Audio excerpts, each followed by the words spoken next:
Mucho gusto, soy el doctor Héctor Enríquez Blanco.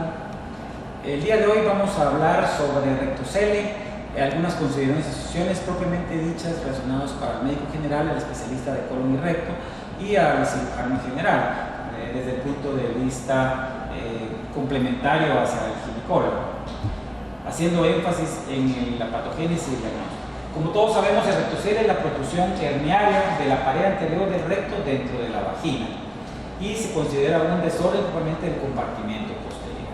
Su prevalencia varía del 30, 40 hasta el 70% y se estima que una mujer tiene hasta el 11% de probabilidad de necesitar una cirugía para la corrección del prolapso genital en algún momento de su vida. O sea que estas entidades son muy frecuentes.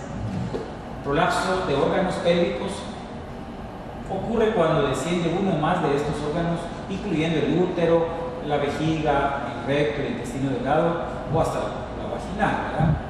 Puede afectar a la pared vaginal anterior o posterior, al útero o hasta la columna. Algunas veces se acompaña de síntomas, otros tipos de síntomas, ya sean urinarios, intestinales, sexuales, pélvicos propiamente, como pesor local, ¿verdad? Propiamente síntomas locales, ¿verdad?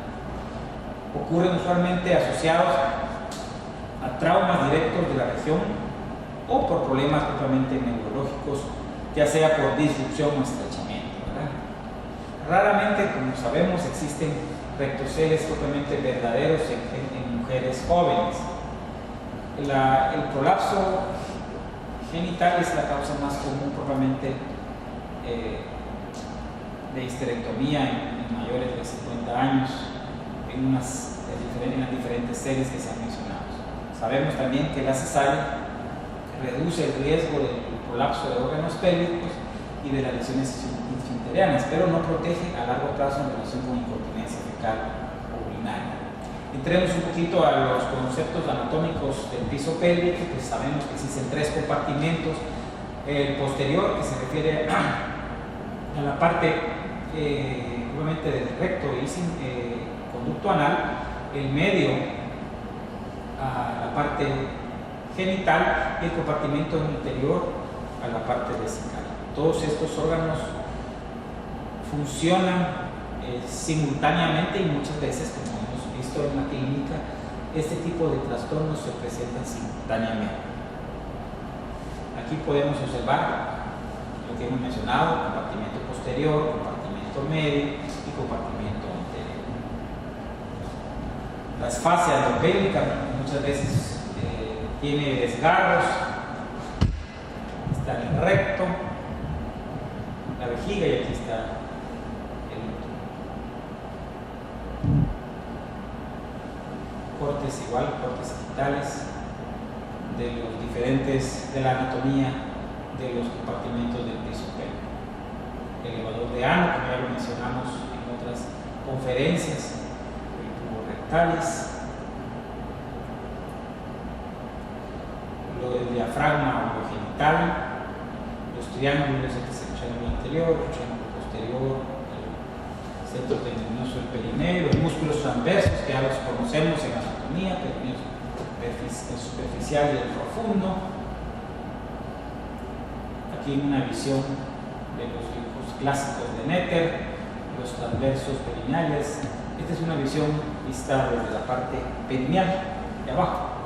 Los tres orificios, como pueden observar, atraviesan la hamaca propiamente del piso pélvico, del elevador del ano. Hay que recordar también que los niveles de soporte vaginales fueron descritos por Delancey en 1999. Existen tres grandes áreas. El nivel 1, que es la parte superior, corresponde a los ligamentos uterosacros, cardinales y la fascia endopélvica apical vaginal. Por eso muchas veces la presencia de histerectomía como un antecedente pues puede trastornar propiamente la anatomía de una o de varias regiones. El nivel 2, ya hablamos de las infecciones paravaginales a lo largo de la vagina, o sea, en las conexiones de las partes laterales de la vagina. Y el nivel 3, propiamente el cuerpo perineal, la membrana perineal y los músculos perineales profundos y superficiales. El septum recto vaginal, aquí está la parte superior, está el cervix, los ligamentos, son parte de soporte de la parte superior, y en la parte inferior pues este es totalmente los músculos transversos, el esfínter y el músculo cavernoso, el pubis. Otra vista lateral, otra vista propiamente perineal de la anatomía. Este espacio entre el recto y la vagina, pues tomográficamente se ha mencionado que es pequeñísimo, mide pues en la parte superior 3.9, en la parte media 4.6 y en el tercio superior hasta 10.0 más o menos por 0.45 centímetros. O sea que la anatomía es un espacio que, aunque muchos anatomistas no lo han identificado como tal, o sea que no existe histológicamente una verdadera fascia, algunos autores consideran que es propiamente la musculatura vaginal la que lleva propiamente la fascia tensil en esta área, propiamente dicho, del tabique recto vaginal. O sea que a la larga es un tejido fibromuscular compuesto propiamente por músculo liso, colágena, extensiones de la fascia endopélvica y que provee soportes a los órganos pélvicos. Están más que todo relacionados con el nivel 2.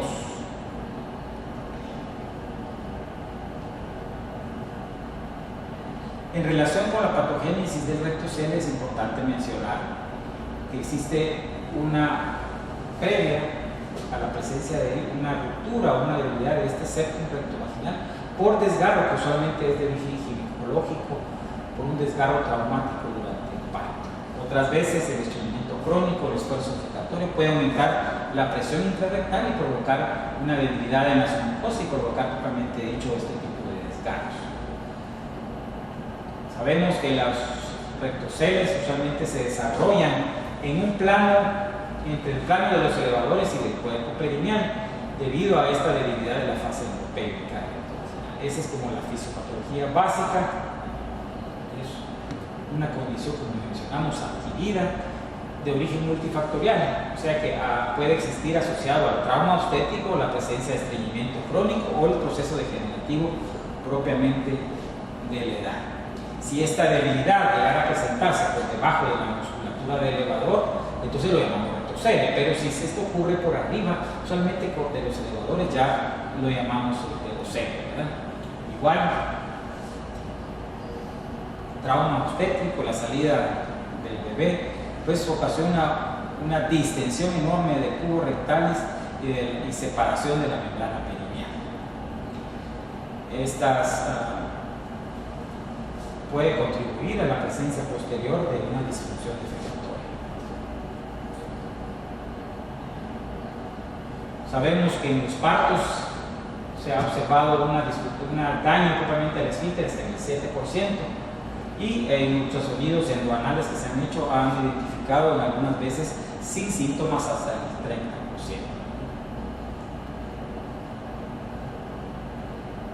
Haciendo un resumen, si la lesión se presenta por arriba del plano de los elevadores, vamos a tener un enterocele y por debajo de ellos un rectocele. Esto es importante recordar. Plano de los elevadores, del plato está presente.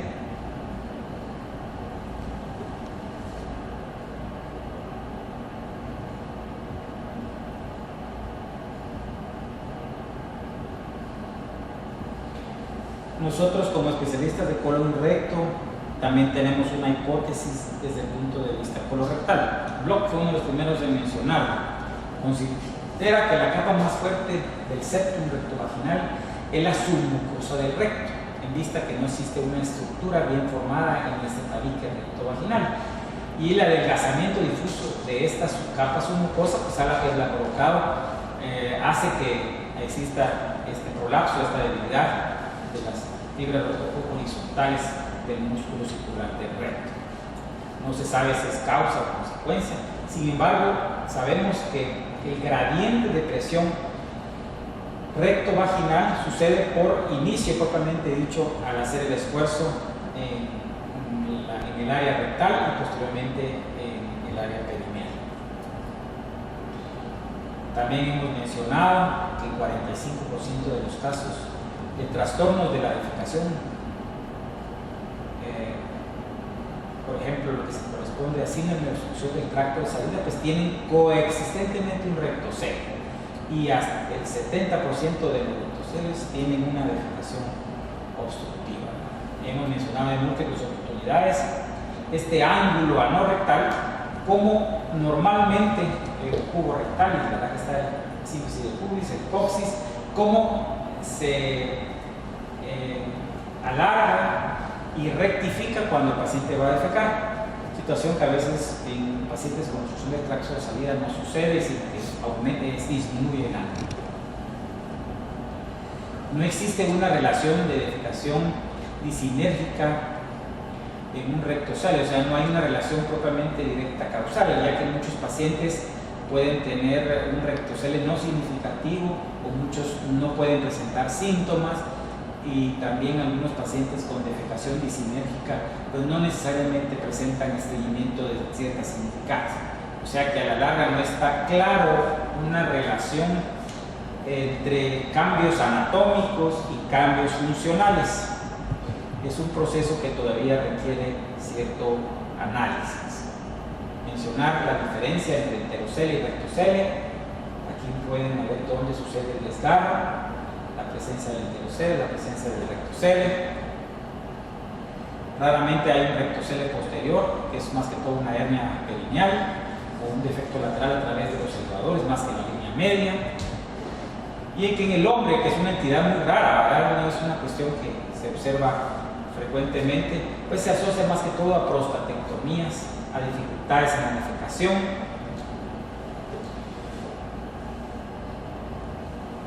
En general, propiamente pudiéramos decir a otras entidades.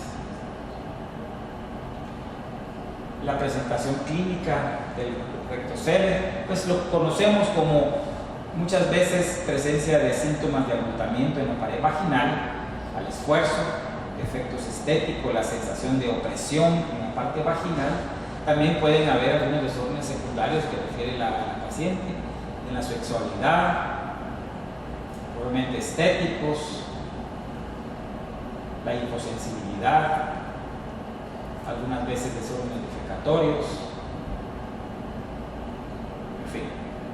Mencionar los factores asociados, la multipalidad, partos traumáticos, la edad, la posmenopausia, la obesidad, el estreñimiento crónico. Vamos a ir pasando. Aquí podemos ver unas imágenes clínicas. Al hacer el examen clínico, no solo ginecológico, sino al hacer la maniobra de Valsalva, la protrusión de la pared anterior del recto a través de la vagina en la parte posterior. Muchas veces coexiste con está en el cúbito lateral izquierdo, aquí está el ano, aquí está la vagina, y la protrusión del recto a través de la vagina. Puede coexistir con cistocele muy frecuentemente al hacer la maniobra de Valsalva, que hay un prolapsito de la mucosa, esta posición lateral en la mucosa del recto aquí, y aquí tenemos el rectocele clásico, ¿verdad? Aquí en un dibujo animado está el recto, como protruye hacia la pared anterior, y aquí está la de la vagina, ¿verdad? Entonces, causa entre alteraciones propiamente anatómicas y funcionales no existe una buena correlación, tampoco con el grado, con el tamaño propiamente del rectocele. Algunos autores lo han clasificado en el tipo 1 o tipo 2, dependiendo si está asociado a otros tipos de órganos del tipo 2, genitales, incontinencia fecal o oportunidades materiales. En cambio, el tipo 1, que es por distensión más que por desplazamiento, pues donde existe un desorden evacuatorio funcional, donde las presiones están elevadas, las presiones en reposo, o también se asocia a disinergia del piso pélvico. Se utiliza también esta clasificación de los prolapsos geniturinarios, como todos los ginecólogos lo utilizan, de acuerdo a la posición, media, alta o baja, la severidad, exámenes diagnósticos complementarios, pues depende de la evaluación clínica, procedemos a algún estudio especial, como por ejemplo estudio dinámico de la defecación, cinedefecograma, un estudio fisiológico y raramente resonancia magnética funcional dinámica del piso pélvico, que es la defecoresonancia, especialmente cuando existen desórdenes defecatorios o el paciente es posible candidato para cirugía, ¿verdad? Aquí está la cinedefecografía, no vamos a entrar en detalle, tiene significancia cuando son arriba de 4 centímetros. Este rectocele, los ángulos que ya mencionamos, cómo cambian durante el reposo, la contracción y la valsalva. En ultrasonido se ha visto esta debilidad en la submucosa, que puede ser uno de los factores importantes en la etiopatogenia, ¿verdad? También el tabique rectovaginal bastante adelgazado, que se puede ver el esfínter externo, pero aquí un esfínter bastante adelgazado.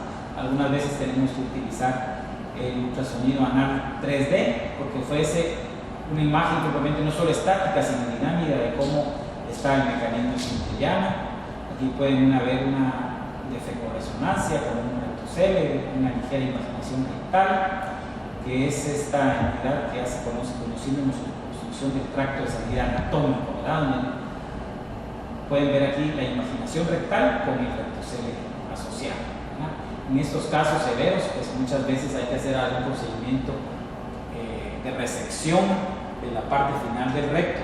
Este es un diagnóstico diferencial que lo tengo acá, es una divertículo rectal, que no debe confundirse, ¿verdad? Este es en la parte del recto distal que hace el diagnóstico diferencial.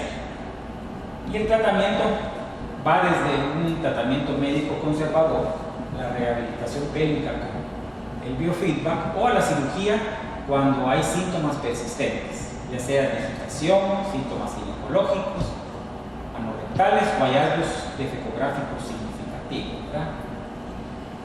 La forma de prevenir esto es importante en el parto, pues tratar de llevar un seguimiento gineco-obstétrico apropiado y tratar de resolver todas las situaciones con el mejor pronóstico sería lo ideal. Sin embargo, muchas veces después de un parto pues tenemos consecuencias que hay que enfrentar, y muchas veces desde el posparto inmediato pues tener un control apropiado de esta situación. Debemos también tener un control del estreñimiento, manejar el sobrepeso, en fin. El protocolo de manejo que utilizamos muchas veces va a depender de cómo está el mecanismo esfinteriano, la disfunción propiamente esfinteriana, ya que no solo el abordaje vaginal es una elección, también existe el abordaje endorrectal, ¿verdad? Especialmente cuando existen problemas propiamente anorrectales. Finalmente, muchas gracias.